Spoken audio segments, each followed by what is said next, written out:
Good morning, everybody. Welcome back to cilinixfxcapital. Hope you're all doing great, and welcome to this new video on Solana.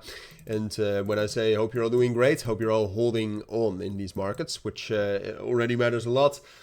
If you are, I mean, it's been a tough couple of weeks. I mean, it's been a tough month in general. Also for Solana, which is what we will talk about in this video. Obviously, since the 10th of October.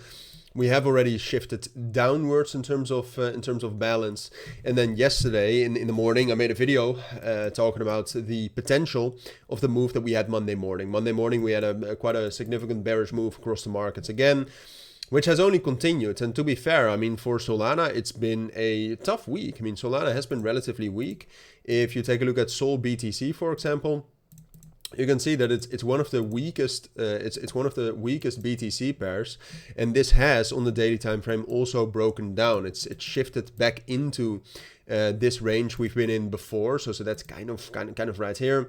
It's shifted back into that, and that means that we can drop down lower. So that means that there's a at least some sort of an indication that we can expect Solana to underperform against Bitcoin, and Bitcoin itself is already not holding on very well. I'd say XRP is holding on better, to be fair, but yeah, so that's the situation for Solana. I warned you yesterday that if we were not going to be able to reclaim back into that balance right here at 181, that we could drop down much lower, because on the higher time frames, what's going on right now in terms of structure, and I told you this already. Look, Solana has this balance, which we have been in for the majority since the start of 2024. This balance between 120 and $200, $200, 190. We've been able to break above that earlier this year, right? So in August, in September, we broke above that, and we actually formed some balance up here, which was great news. But then with the crash we had the 10th of October, we dropped down into that previous old giant balance between $200 and $130, and we needed to very much reclaim $200, and we weren't able to do so, even though we had some good news, right? I mean, if you still, I think we're going to see some outflows right now. But if you look at the Solana ETF, for example, it was actually pretty good data. Right now, still, there's a lot of money flowing into the Solana spot ETFs, which is great news, but it's not affecting the price. I mean, at some point of time, this could be a reason for a bounce. And I do think Solana can bounce eventually. But for now, we're just bearish, all right? Because we were not able to reclaim $200.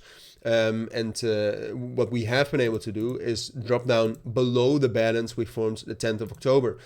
And that was what I was afraid of yesterday. I said, okay, if we're not able to reclaim that level, then the next major support level, it is the point of control, and some older fair value gaps we have all the way down at this level right here at 145. And I have to say, look, the fundamentals at this point of time, like the majority of this move is Solana being relatively weak against the markets, and there's different reasons for that, but the majority of this move is caused by bearish pressure in the fundamentals underlying the financial markets. Right? I mean, right now, especially this morning, but yesterday as well, we've seen the S&P 500 equities extremely weak and the volatility index extremely high and growing. So that means that unrest is getting into the markets, which is bad, and that's for multiple reasons, which we will not dive into too much in this video.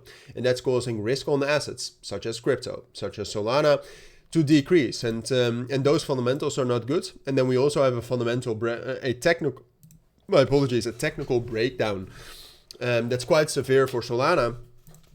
That I have to say that, okay, reclaiming or at least testing some of the imbalances we have to the upside, that's a possibility, but I think from there, it's most likely we will push down towards that major support level at 144. And then from there, we'll see again. Ultimately, we also still have a support level at 128. 128 is a support level where I would consider buying, to be fair.